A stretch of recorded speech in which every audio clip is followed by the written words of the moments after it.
చేస్తే ఇంకా చిన్నపిల్లాడు అని, ఎక్కువగా మాట్లాడితే అప్పుడే పెద్దోడు అయిపోయావా అని మన పేరెంట్స్ కూడా కన్ఫ్యూజ్ అయ్యే ఫేసే ఈ ఇంటర్మీడియట్.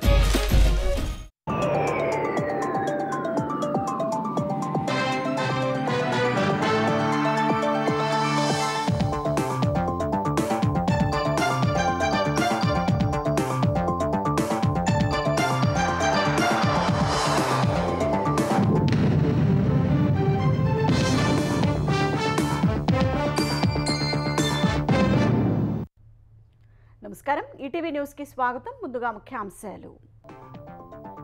మద్యం కేసులో జగన్ సన్నిహితుల పాత్రపై ఆధారాలు, ముడుపుల ముఠాతో సమావేశమైనట్లు వెల్లడి, తేదీలతో సహా వెల్లడించిన సిట్.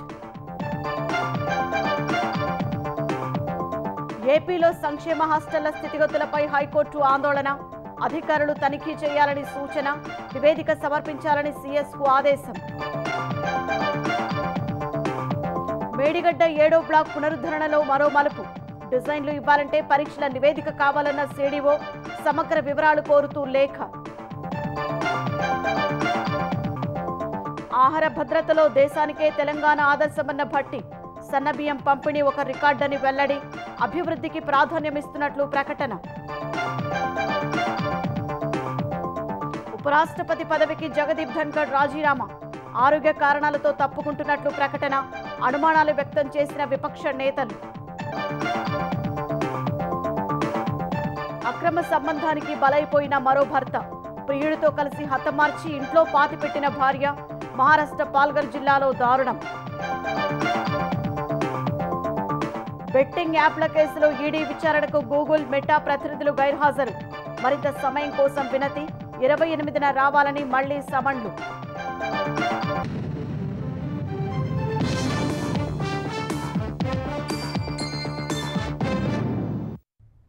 ఆంధ్రప్రదేశ్ మద్యం కుంభకోణంలో జగన్ సన్నిహితుల పాత్రను సిట్ నిగ్గు తేల్చింది. మద్యం ముడుపుల ముఠాలతో ఎంపీ మిథున్ రెడ్డి, విజయసాయిరెడ్డి, గోవిందప్ప బాలాజీ, సీఎంఓ మాజీ కార్యదర్శి కె ధనుంజయ రెడ్డి, ఓఎస్డీపీ కృష్ణమోహన్ రెడ్డి ఎప్పటికప్పుడు సమావేశమైనట్లు సిట్ తెలిపింది. సాంకేతిక శాస్త్రీయ ఆధారాలతో ఏ తేదీల్లో ఎవరెవరు ఎక్కడెక్కడ కలిశారో అక్షాంశాలు, రేఖాంశాలతో సహా పొందుపరిచింది. ఆంధ్రప్రదేశ్లో జరిగిన మద్యం కుంభకోణం కేసుతో మాకేంటి సంబంధం, ఇది నిలబడే కేసు కాదని మిథున్ రెడ్డి సహా పలువురు నిందితులు చేస్తున్న ప్రకటనలన్నీ డొల్లేనని తేలిపోయింది. జగన్ కు అత్యంత సన్నిహితులైన పెద్దిరెడ్డి మిథున్ రెడ్డి ప్రతి నెల 1-2 సార్లు మద్యం ముడుపుల వసూళ్ల ముఠా సభ్యుల్ని కలిసేవారని సిట్ తేల్చింది. 2023 మే నుంచి అక్టోబర్ మధ్య 5 సార్లు వీరి సమావేశాలు జరిగినట్లు గుర్తించింది. ముడుపుల సొమ్మును తాడేపల్లి ప్యాలెస్ సమీపంలో ల్యాండ్ మార్క్ అపార్ట్మెంట్లోని ఓ డెన్తో పాటు హైదరాబాద్లోని పలుచోట్ల భద్రపరిచారని ప్రాథమిక అభియోగ పత్రంలో సిట్ పేర్కొంది. తాడేపల్లి డెన్కు ఇన్ఛార్జిగా, ఆ సొత్తుకు హ్యాండ్లర్ గా వ్యవహరించిన ప్రణోయ్ ప్రకాష్ అనే వ్యక్తితో 2023 జూన్ 10న మిథున్ రెడ్డి భేటీ అయ్యారు. అది కూడా ఆ డెన్ వద్దే కలిశారని సిట్ పేర్కొంది. వైకాపా నేత చెవిరెడ్డి భాస్కర్ రెడ్డి స్నేహితుడు, ఈ కేసులో నిందితుడైన వెంకటేష్ నాయుడు హైదరాబాద్లోని ఒక డెన్ కు ఇన్ఛార్జిగా వ్యవహరించారు. అక్కడి నుంచి ఏపీకి సొమ్ము తరలింపులోనూ ఆయన కీలకంగా ఉన్నారు. అతడితో హైదరాబాద్లోని అపోలో ఆసుపత్రి, పెద్దమ్మగుడి సమీపంలో మిథున్ రెడ్డి 2023లో జూన్ 18, జూలై 27, అక్టోబర్ 1వ తేదీల్లో మొత్తం 3 సార్లు భేటీ అయ్యారని సిట్ వెల్లడించింది. ఏపీఎస్బీసీఎల్లోని ఎంఐఎస్ సెక్షన్లో పనిచేసే అనూష ద్వారా రియల్ టైంలో మద్యం విక్రయాల డేటా తెప్పించుకుని దాని ఆధారంగా ఎవరెవరి నుంచి ఎంతెంత వసూలు చెయ్యాలో లెక్కలు తేల్చడంలో A10 సైఫ్ అహ్మద్ది ప్రధాన పాత్ర అని సిట్ తెలిపింది. అతడితో మిథున్ రెడ్డి హైదరాబాద్ అపోలో ఆసుపత్రి సమీపంలో 2023 జూన్ 18న సమావేశమైనట్లు గుర్తించింది. మద్యం డిస్టిలరీలు, సరఫరా కంపెనీల నుంచి ముడుపుల కోసం నెట్వర్క్ నిర్వహించిన ప్రధాన నిందితుడు రాజ్ కెసిరెడ్డిని హైదరాబాద్ 1 వెస్ట్ బిల్డింగ్ లో 2023 మే 21న మిథున్ కలిశారు. వీటిని బట్టి ఈ మద్యం ముడుపులు, వాటిని భద్రపరిచిన డెన్లతో మిథున్ రెడ్డికి సంబంధం ఉందని తేటతెల్లమవుతోంది. అప్పట్లో వైసీపీ ఎంపీగా ఉన్న మరో కీలక నేత విజయసాయిరెడ్డి ఈ వసూళ్ల ముఠాతో అనేక సార్లు భేటీ అయ్యారు. ఉదాహరణకు 2023 జూన్ నుంచి సెప్టెంబర్ మధ్య ఆయన 8 సార్లు వారితో సమావేశమైనట్లు సిట్ వెల్లడించింది. వసూళ్లలో కీలకంగా వ్యవహరించే బూనేటి చాణక్య, పైలా దిలీప్, సైఫ్ అహ్మద్, ముప్పిడి అవినాష్ రెడ్డి, ఆ సొమ్మును డొల్ల కంపెనీల ద్వారా హవాలా మార్గాల్లో రూటింగ్ చేసే కిరణ్ కుమార్ రెడ్డి, హైదరాబాద్లోని డెన్ ఇన్ఛార్జ్ వెంకటేష్ నాయుడు, రాజ్ కెసిరెడ్డి తరపున లీలా డిస్టిలరీస్ కు ఏపీ ఇన్ఛార్జిగా వ్యవహరించిన పురుషోత్తం వరుణ్ కుమార్లను విజయసాయి హైదరాబాద్ లో కలిశారు. సొమ్ము రూటింగ్ లో కీలకంగా వ్యవహరించిన Bharathi cements director Govindappa Balaji, CMO అప్పటి కార్యదర్శి కె ధనుంజయ రెడ్డితో కలిసి విజయసాయిరెడ్డి పలుమార్లు ఈ ముడుపుల నెట్వర్క్లోని సభ్యులతో భేటీ అయినట్లు సిట్ పేర్కొంది. గోవిందప్ప బాలాజీ, సీఎంఓ మాజీ కార్యదర్శి K Dhanunjaya Reddy, Jagan OSD P Krishnamohan రెడ్డిలో ఈ ముడుపుల వసూళ్ల ముఠా సభ్యులతో పలుమార్లు భేటీ అయ్యారు. సాయిరెడ్డితో కలిసి కొన్నిసార్లు, విడిగా కొన్నిసార్లు వీరు బూనేటి చాణక్య, వెంకటేష్ నాయుడు, ముప్పిడి అవినాష్ రెడ్డి తదితరులతో సమావేశమైనట్లు వెల్లడైంది. ధనుంజయ రెడ్డి, పురుషోత్తం వరుణ్ కుమార్, అవినాష్ రెడ్డి, పైలాదిరి, ప్రణోయ్ ప్రకాష్, సైమన్లతో సమావేశమయ్యారు. సాధారణంగా టెలికాం సర్వీస్ ప్రొవైడర్లో 2 ఏళ్లకు మించి కాల్ డీటెయిల్ రికార్డులు సీడీఆర్లను భద్రపర్చరు. కాబట్టి పాత డేటా దొరకలేదు. 2023 నుంచి వివరాలు మాత్రమే లభించగా వాటిని విశ్లేషించిన దర్యాప్తు అధికారులు సెల్ టవర్ లొకేషన్ల వివరాల ఆధారంగా సమావేశాల గుట్టురట్టు చేశారు. మద్యం కుంభకోణం కేసులో అరెస్టైన వైసీపీ ఎంపీ మిథున్ రెడ్డికి రాజమహేంద్రవరం కేంద్ర కారాగారంలో ఖైదీ నంబర్ 4196 నంబరు కేటాయించారు. జైలు వైద్యాధికారితో పరీక్షలు నిర్వహించారు. ఫలితాలన్నీ సాధారణ స్థాయిలో ఉన్నట్టు నిర్ధారించారు. మిథున్ రెడ్డిని సెంట్రల్ జైలులోని స్నేహ బ్యారక్కు తరలించారు. సెంట్రల్ జైలు వద్ద నిఘాను కట్టుదిట్టం చేశారు. ఇప్పటికే పరిసరాల్లో సీసీ కెమెరాలు ఉండగా మరికొన్నింటిని తాజాగా ఏర్పాటు చేశారు. మిథున్ చిన్నాన్న కమ్మాళ్లపల్లి ఎమ్మెల్యే ద్వారకానాథ్ రెడ్డి రాజమహేంద్రవరంలో బస చేసి వైసీపీ స్థానిక నాయకులతో మంతనాలు జరిపినట్లు సమాచారం. అలాగే మిథున్ రెడ్డి తరపు న్యాయవాది ఆయనను కలిసినట్టు తెలుస్తోంది. ప్రభుత్వ దుకాణాలు తీసుకొస్తే మద్యం వినియోగం తగ్గుతుందని తనకు చెప్పారని వైసీపీ హయాంలో ఎక్సైజ్ మంత్రిగా పనిచేసిన కె రాణాయణస్వామి సిట్ అధికారులకు చెప్పినట్లు సమాచారం. అంతకుమించి నూతన మద్యం విధానం గురించి చర్చించలేదని వివరించినట్లు తెలిసింది. మద్యం విధానాన్ని అడ్డం పెట్టుకుని దోపిడీ జరిగినట్లు తన దృష్టికి ఎన్నడూ రాలేదని చెప్పినట్లు సమాచారం. రాజ్ కేశరెడ్డి ఎవరో తెలియదని వివరించినట్లు తెలిసింది. విజయవాడలోని సిట్ కార్యాలయంలో సోమవారం విచారణకు రావాలని ఆయనకు అధికారులు నోటీసులు ఇవ్వగా అనారోగ్య కారణాల రీత్యా నేరుగా హాజరు కాలేనని నారాయణస్వామి సమాచారం ఇచ్చారు. దీంతో తిరుపతిలోని నారాయణస్వామి ఇంటికి ఇన్స్పెక్టర్ను పంపి వీడియో కాల్ ద్వారా ఆయన్ని విచారించారు. దాదాపు 20 నిమిషాల పాటు ప్రశ్నించారు. సిట్ మొత్తం 3 ప్రశ్నలు అడగ్గా ఏ ఒక్కదానికి ఆయన సరైన సమాధానాలు చెప్పలేదని తెలిసింది. కాళేశ్వరం బ్యారేజీల డిజైన్లు ఇవ్వాలంటే నేషనల్ డ్యామ్ సేఫ్టీ అథారిటీ సిఫారసు చేసిన పరీక్ష నివేదికలు, ఫలితాలు అందచేయాలని సెంట్రల్ డిజైన్ ఆర్గనైజేషన్ స్పష్టం చేసింది. వాటిని వీలైనంత త్వరగా పంపితే తదుపరి కార్యాచరణకు శ్రీకారం చుట్టగలమని పేర్కొంటూ CDO chief engineer Kaleshwaram chief ఇంజనీర్కు లేఖ రాశారు. బ్యారేజీల పరీక్షలు పుణేలోని central water and power research station, ఢిల్లీలోని central soil and material research స్టేషన్తో చేయించాల్సి ఉండగా ఇంకా పెండింగ్లో ఉన్నాయి. ఇవి లేకుండానే డిజైన్లు ఇమ్మని కోరడంతో సీడీఓ నిస్సహాయత వ్యక్తం చేస్తూ తిరిగి లేఖ రాసింది. మేడిగడ్డ, అన్నారం, సుందిళ్ల బ్యారేజీలపై అధ్యయనం చేసిన national dam safety authority NDSA తుది నివేదికలో మేడిగడ్డ 7వ బ్లాక్ను పూర్తిగా తొలగించడంతో పాటు మిగిలిన బ్యారేజీకి మరికొన్ని పరీక్షలు చేయాలని సూచించింది. అన్నారం, సుందిళ్లకు కూడా కొన్ని పరీక్షల్ని సూచించింది. ముందుగా డిజైన్ ఖరారు చేసి తదుపరి కార్యాచరణకు శ్రీకారం చుట్టాలని సూచించింది. అయితే ఈ పరీక్షల వ్యయం ఎవరు భరించాలన్న దానిపై నిర్మాణ సంస్థలతో సమావేశం నిర్వహించగా ఆ సంస్థలు నిరాకరించాయి. దీంతో మంత్రి జోక్యం చేసుకుని బ్యారేజీల పరీక్షలకు అవసరమైన మొత్తం విడుదల చేయించారు. 3 బ్యారేజీలకు కలిపి సుమారు 20 కోట్ల రూపాయలు విడుదల చేయించి సిడబ్ల్యూపీఆర్ఎస్, సిఎస్ఎంఆర్ఎస్లతో పరీక్షలు చేయించాలని ఆదేశించారు. తరువాత జూన్ 3వ వారంలో అప్పటి ఈఎన్సీ ఓ లేఖ రాశారు. ఒప్పందం ప్రకారం నిర్మాణ సంస్థ మేడిగడ్డ బ్యారేజీలో ఇంకా పనిచేస్తున్నట్లేనని, పరీక్షలకు అయ్యే వ్యయాన్ని ఆ సంస్థే భరించాలని స్పష్టం చేశారు. అన్నారం, సుందిళ్ల బ్యారేజీల విషయంలోనూ ఇదే రకమైన ఆదేశాలు వెళ్లాయి. దీంతో పరీక్షలు ఆగిపోయాయి. 3 బ్యారేజీలకు డిజైన్ల బాధ్యత సెంట్రల్ డిజైన్ ఆర్గనైజేషన్దేనని, ఈ మేరకు చర్యలు తీసుకోవాలని ఇటీవల ఈఎన్సీ లేఖ రాశారు. దీనిపై సమీక్షించిన సీడీఓ చీఫ్ ఇంజనీర్ తాజాగా కాళేశ్వరం బ్యారేజీల బాధ్యతలు చూస్తున్న సీఈకి బదులిస్తూ లేఖ రాశారు. ఈ నెల 14న నీటిపారుదల శాఖ మంత్రి నిర్వహించిన సమావేశంలో ఎన్డీఎస్ఏ రిపోర్టు ప్రకారం బ్యారేజీల పరిస్థితిని అంచనా వేసి సమగ్రంగా డిజైన్ను రూపొందించుకోవాలని సూచించారని, ఈ మేరకు సమాచారం అందజేయాలని కోరారు. మేడిగడ్డ బ్యారేజీకి సంబంధించిన 10 రకాల సమాచారాన్ని అడిగారు. మేడిగడ్డ బ్యారేజీ 7వ బ్లాక్లో పునరుద్ధరించడానికి వీలు కాని నష్టం జరిగిందని, గేట్ల నిర్వహణకు 7వ బ్లాక్ను వాడరాదని ఎన్డీఎస్ఏ పేర్కొందని సీడీఓ చీఫ్ ఇంజనీర్ లేఖలో పేర్కొన్నారు. ఈ బ్లాక్ను సురక్షితంగా తొలగించడం లేదా అనుభవం కలిగిన ఏజెన్సీతో ఉన్న స్థితిలోనే బాగు చేయాలని సూచించిందని, ఈ రెండింటిలో దేన్ని ఎంచుకునేది తమకు చెప్పాలని కోరారు. మొత్తం బ్యారేజీకి సంబంధించిన హైడ్రాలిక్, స్ట్రక్చరల్, హైడ్రోమెకానికల్ వివరాల్ని సమగ్రంగా పంపాలని సూచించారు. బ్యారేజీ పునరుద్ధరణను జియోటెక్నికల్, జియోఫిజికల్, హైడ్రాలిక్ మోడలింగ్ ఆధారంగా చేపట్టాల్సి ఉన్నందున ఈ పరీక్షల్ని ఎన్డీఎస్ఏ సిఫార్సుల మేరకు పూర్తి చేసి పంపాలని లేఖలో స్పష్టం చేశారు. సుందిళ్ల బ్యారేజీకి సంబంధించి 10 రకాల వివరాలు, అన్నారం బ్యారేజీకి సంబంధించి 9 రకాల వివరాల్ని సీడీఓ, సీఈ కోరారు. ఇంజనీర్లు పరీక్షలు పూర్తి చేసిన తర్వాతే డిజైన్లపై సీడీఓ ముందడుగు వేసే అవకాశం కనిపిస్తోంది. అయితే పరీక్షల బాధ్యతను నిర్మాణ సంస్థలు తీసుకుంటాయో లేదో తేలాల్సి ఉంది. ఆహార భద్రతలో తెలంగాణ దేశానికి ఆదర్శంగా నిలిచిందని ఉప ముఖ్యమంత్రి భట్టి విక్రమార్క చెప్పారు. అభివృద్ధి, సంక్షేమం జోడెద్దుల మాదిరిగా పరుగులు పెట్టిస్తున్నామని వివరించారు. ఖమ్మం జిల్లా బోనకలలో కొత్త రేషన్ కార్డుల పంపిణీ కార్యక్రమంలో భట్టి పాల్గొన్నారు. ఆర్థికంగా వెనుకబడిన వర్గాలకు రేషన్ కార్డుల పంపిణీ జరుగుతుందని ఆయన తెలిపారు. కుటుంబంలోని ఒక్కో వ్యక్తికి నెలకు 6 కిలోల చొప్పున సన్న బియ్యం ఇవ్వడం దేశ చరిత్రలోనే రికార్డని వెల్లడించారు. అనంతరం చింతకాని మండలం గాంధీనగర్లో ఇందిరమ్మ ఇళ్ల నిర్మాణానికి భూమి పూజ చేశారు. నూతన పంచాయతీ కార్యాలయాన్ని ఉప ముఖ్యమంత్రి ప్రారంభించారు. రాష్ట్రవ్యాప్తంగా 93 లక్షల కుటుంబాలకు తెల్ల రేషన్ బియ్యం ఇస్తూ, సన్న బియ్యం ఇస్తూ 51 లక్షల కుటుంబాలకి 200 యూనిట్లలో ఉచిత కరెంటు కూడా ఈ రాష్ట్ర ప్రభుత్వం ఇస్తాం. 51 లక్షల కుటుంబాలు, కొన్ని గ్రామాలు అయితే 80%, 90% కూడా కరెంటు బిల్లు కట్టకుండా గౌరవుతాం. మనం 9,000 కోట్లు వేస్తామని చెప్పి రైతు భరోసా పూర్తి స్థాయిలో 9,000 కోట్లు వేసి రైతాంగ సోదరులకి ఈరోజు పెట్టుబడి సరైన సమయంలో అందించే కార్యక్రమాలు కూడా అందించారు. పార్లమెంటు సమావేశాల వేళ ఉపరాష్ట్రపతి జగదీప్ ధన్కడ్ అనూహ్యంగా పదవికి రాజీనామా చేశారు. అనారోగ్య కారణాలతో తప్పుకుంటున్నట్లు రాష్ట్రపతికి లేఖ రాసిన ఆయన తక్షణమే రాజీనామా అమల్లోకి వచ్చేలా చూడాలని కోరారు. 2 ఏళ్ల పదవీ కాలం ఉన్నప్పటికీ ధన్కడ్ ముందుగానే వైదొలిగారు. స్వతంత్ర భారత చరిత్రలో ఉపరాష్ట్రపతి పదవిలో ఉండి పదవీకాలం ముగియక ముందే రాజీనామా చేసిన వారిలో ధన్కడ్ 3వ వారిగా నిలిచారు.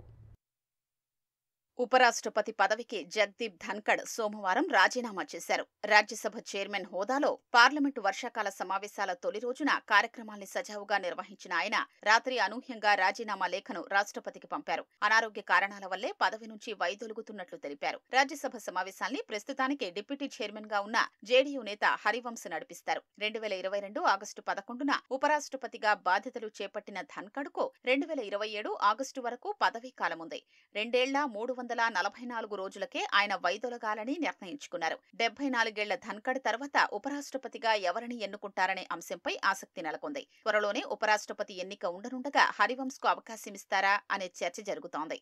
గుండె సంబంధ సమస్యతో మార్చిలో ఢిల్లీలోని ఎయిమ్స్లో చికిత్స చేయించుకున్న ధన్కడ్ తరువాత కోలుకొని పార్లమెంటు బడ్జెట్ సమావేశాలు నిర్వహించారు. దేశవ్యాప్తంగా వివిధ సభలు, సమావేశాల్లో పాల్గొని పలు అంశాలపై విస్తృతంగా ప్రసంగాలు చేశారు. జస్టిస్ యశ్వంత్ వర్మ ఇంట్లో నోట్ల కట్టలు బయటపడినట్లు వచ్చిన ఆరోపణలు, న్యాయ వ్యవస్థ వ్యవహార శైలిపై ఆయన నిర్మోహమాటంగా అభిప్రాయం వ్యక్తం చేశారు. జగదీప్ ధన్కడ్ సభా నిర్వహణ శైలిపై తొలి నుంచి ప్రతిపక్షాలు వ్యతిరేకత వ్యక్తం చేస్తున్నాయి. దానివల్లే ఆయనపై గతంలో అవిశ్వాస తీర్మానమూ ప్రతిపాదించాయి. ఉపరాష్ట్రపతిపై ఈ అస్త్రాన్ని ప్రయోగించడం ఇదే తొలిసారి. 1951 మే 18న రాజస్థాన్లోని ఝుంఝును జిల్లా కిథనా గ్రామంలో జగదీప్ ధన్కడ్ జన్మించారు. ఎల్ఎల్బీ కోర్సు తర్వాత 1979 నవంబర్లో రాజస్థాన్ బార్ అసోసియేషన్లో న్యాయవాదిగా పేరు నమోదు చేసుకున్నారు. రాజస్థాన్ హైకోర్టు, సుప్రీంకోర్టులో న్యాయవాదిగా ప్రాక్టీస్ చేశారు. 1989లో జనతాదళ్ తరపున ఝుంఝున్ను లోక్సభ స్థానం నుంచి ధన్కడ్ గెలిచారు. 1990లో అప్పటి ప్రధాని చంద్రశేఖర్ కేబినెట్లో పార్లమెంటరీ వ్యవహారాల సహాయ మంత్రిగా స్వల్పకాలం పనిచేశారు. 1993 నుంచి 98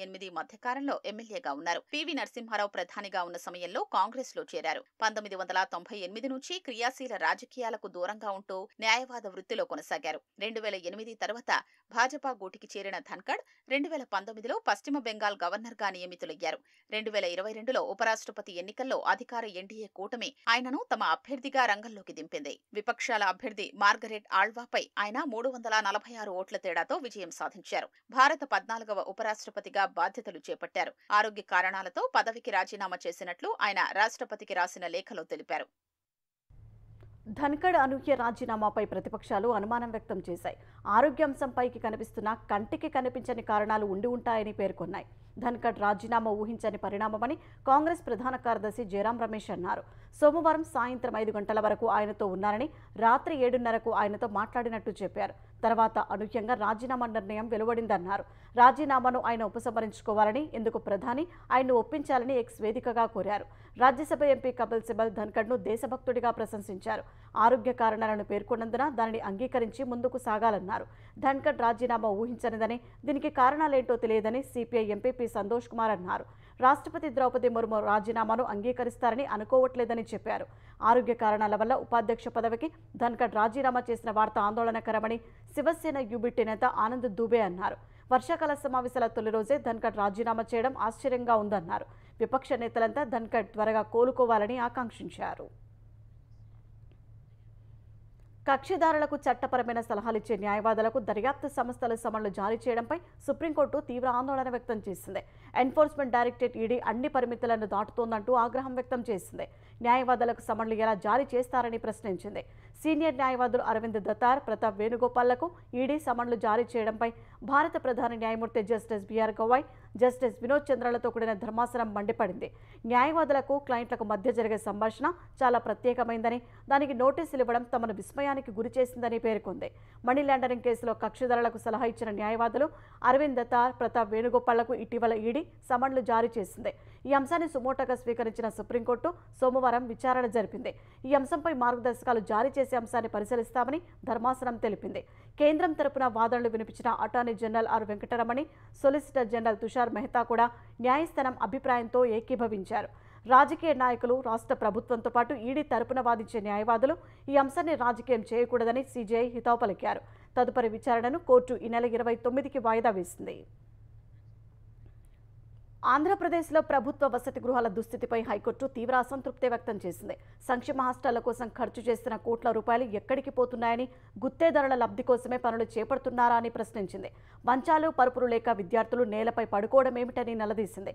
ప్రభుత్వ వసతి గృహాల్లో మౌలిక సదుపాయాల కొరతను ప్రశ్నిస్తూ కాకినాడకు చెందిన గురుతేజ 2023లో హైకోర్టులో పిల్ దాఖలు చేశారు. ఇటీవల విచారణ జరగగా సీఎస్ విజయానంద్ ఆన్లైన్లో హాజరయ్యారు. వసతి గృహాల నిర్వహణ, సౌకర్యాల కల్పనలో నిర్లక్ష్యం వహిస్తే సాంఘిక, గిరిజన, బీసీ సంక్షేమ శాఖల ముఖ్య కార్యదర్శులను బాధ్యులను చేస్తామని ధర్మాసనం హెచ్చరించింది. ప్రభుత్వ వసతి గృహాల్లో పరిస్థితులు మెరుగుపరిచే కార్యాచరణ ప్రణాళికను అఫిడవిట్ రూపంలో సమర్పించాలని సీఎస్ విజయానంద్ను ఆదేశించింది.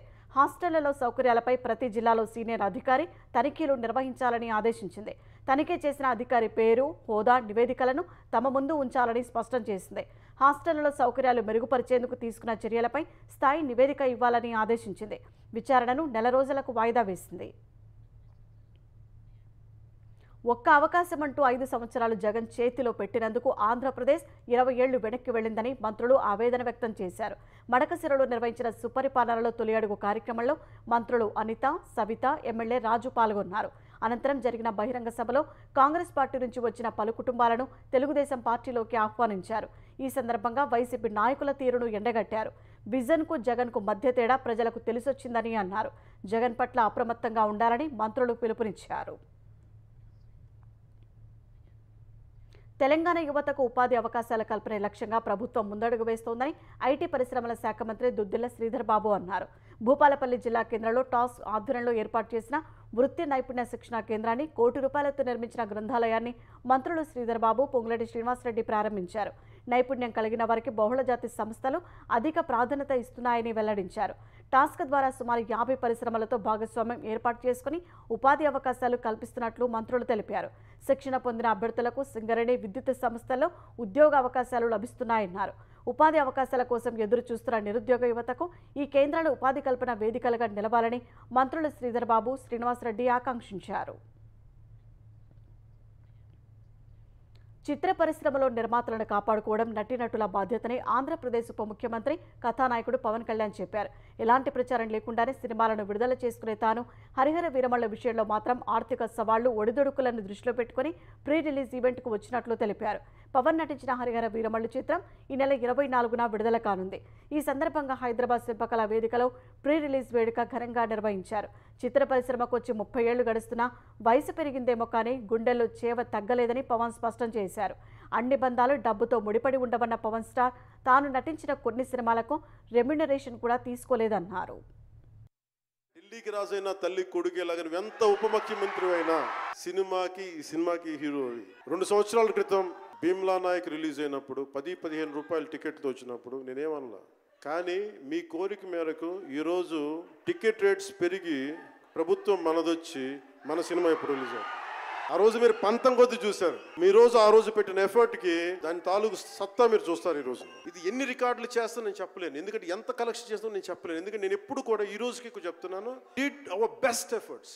ఎంతసేపు పొలిటికల్ ప్రాసెస్లోకి వెళ్ళిపోయి రియల్ లైఫ్ గుండాలను ఎదుర్కొన్నాను, రియల్ లైఫ్ రౌడీలను ఎదుర్కొన్నాను. కానీ సినిమాటిక్గా చెయ్యాలి అంటే ఎగిరి కొట్టడాలు ఇవన్నీ చేయడానికి నేను మళ్ళీ మార్షల్ ఆర్ట్స్ మళ్ళీ నేను చిన్నప్పుడు 20s ఉన్నప్పుడు ఎలా చేయాలో మళ్ళీ 1 month 2 months మళ్ళీ బ్రషప్ చేసి ఈ 18-minute క్లైమాక్స్ పార్ట్ నేను కొరియోగ్రాఫ్ చేశాను. దీన్ని భారత్ అమెరికా సంయుక్తంగా నిర్వహించనున్న NASA ISRO synthetic aperture radar NISAR ఉపగ్రహం ప్రయోగానికి ముహూర్తం ఖరారైంది. ఈ నెల 30న నిసార్ ఉపగ్రహాన్ని కక్షలో ప్రవేశపెట్టనున్నట్లు ఇస్రో వెల్లడించింది. ఈ నెల 30న సాయంత్రం 5:40 శ్రీహరికోట నుంచి నిసార్ ప్రయోగం చేపట్టనున్నట్లు తెలిపింది. దాదాపు 12,500 కోట్ల రూపాయల వ్యయంతో ఇస్రో నాసాలు సంయుక్తంగా ఈ ప్రయోగాన్ని చేపట్టాయి. నిసార్ ప్రత్యేకంగా భూమిని అధ్యయనం చేయనుంది. హిమని నదాల్లో మార్పులను పరిశీలించడం, చిత్తడి నేలలను, అడవులను అత్యంత స్పష్టంగా పర్యవేక్షించడం వంటి సేవలను అందించనుంది. భూమిపై అన్ని ప్రదేశాలను 12 రోజులకోసారి పరిశీలించనున్న నిసార్ అత్యధిక రిజల్యూషన్తో ఫోటోలు తీయనుంది. వివాహేతర సంబంధం మరో భర్త ప్రాణాన్ని బలిగొంది. మహారాష్ట్రలోని పాల్ఘర్ జిల్లాలో ప్రియుడితో కలిసి ఒక వివాహిత భర్తను చంపి అతడి మృతదేహాన్ని ఇంట్లోనే పాతిపెట్టింది. సమాధిని టైల్స్తో కప్పివేసింది. మృతుడి సోదరులు ఓ పని నిమిత్తం వారి ఇంటికి వచ్చి చూడగా అసలు విషయం వెలుగులోకి వచ్చింది. ఈ నెల 10న ఓ కొత్త ఇంటిని కొనుగోలు చేసేందుకు కొంత డబ్బు కావాలని మృతుడి విజయ్ కోసం ఆయన 2 సోదరులు పాల్ఘర్కు వచ్చారు. విజయ్ పని నిమిత్తం బయటకు వెళ్లాడని ఆయన భార్య చమన్దేవి చెప్పింది. ఈ నెల 19న ఆమెకు వారు ఫోన్ చేయగా స్విచ్ ఆఫ్ వచ్చింది. అనుమానంతో ఇంటికి వెళ్లి చూడగా ఎవరూ కనిపించలేదు. లోపల కొత్తగా టైల్స్ వేసి ఉన్నాయి. వాటిని తీసి చూడగా కుళ్ళిన మృతదేహం బయటపడింది. మృతుడి సోదరుల ఫిర్యాదు మేరకు పోలీసులు కేసు నమోదు చేసి దర్యాప్తు చేస్తున్నారు. చమన్దేవి, ఆమె ప్రియుడు మరొకరికి ఈ హత్యలో ప్రమేయం ఉందని పోలీసులు అనుమానం వ్యక్తం చేస్తున్నారు. ఆన్లైన్ బెట్టింగ్ యాప్లకు సంబంధించిన మనీ లాండరింగ్ కేసులో టెక్ దిగ్గజాలు గూగుల్, మెటాలకు ఎన్ఫోర్స్మెంట్ డైరెక్టరేట్ ఈడీ మరోసారి సమన్లు జారీ చేసింది. సోమవారం ఈ 2 కంపెనీల ప్రతినిధులు విచారణకు హాజరు కావాల్సి ఉండగా కేసుకు సంబంధించిన సమాచారం, పత్రాల సేకరణకు సమయం కోరినట్టు తెలుస్తోంది. దీంతో ఈ నెల 28న హాజరు కావాలని ఈడీ తాకీదులు పంపింది. ఈ రోజు మనీ లాండరింగ్ నిరోధక చట్టం PMLA కింద గూగుల్, మెటా ప్రతినిధుల వాంగ్మూలాలను రికార్డు చేయనున్నట్టు అధికారిక వర్గాలు తెలిపాయి. బెట్టింగ్ యాప్లతో మనీ లాండరింగ్, హవాలా లావాదేవీలు జరుగుతున్నట్లు ఆరోపణలు రావడంతో కొన్ని రోజుల కింద ఈడీ కేసు నమోదు చేసి దర్యాప్తు చేపట్టింది. గూగుల్, మెటా సంస్థలు ఇలాంటి యాప్లను తమ మాధ్యమాల్లో విస్తృతంగా ప్రచారం చేస్తున్నాయని దర్యాప్తు సంస్థ ఆరోపించింది. ఈ టెక్ కంపెనీలు బెట్టింగ్ యాప్ల ప్రకటనలకు స్లాట్లు కేటాయించడమే కాక వెబ్సైట్ల లింకులను కూడా అందుబాటులో ఉంచుతున్నాయని ఈడీ పేర్కొంది. ఈడీ విచారణకు పూర్తి స్థాయిలో సహకరిస్తామని గూగుల్ ప్రకటించింది.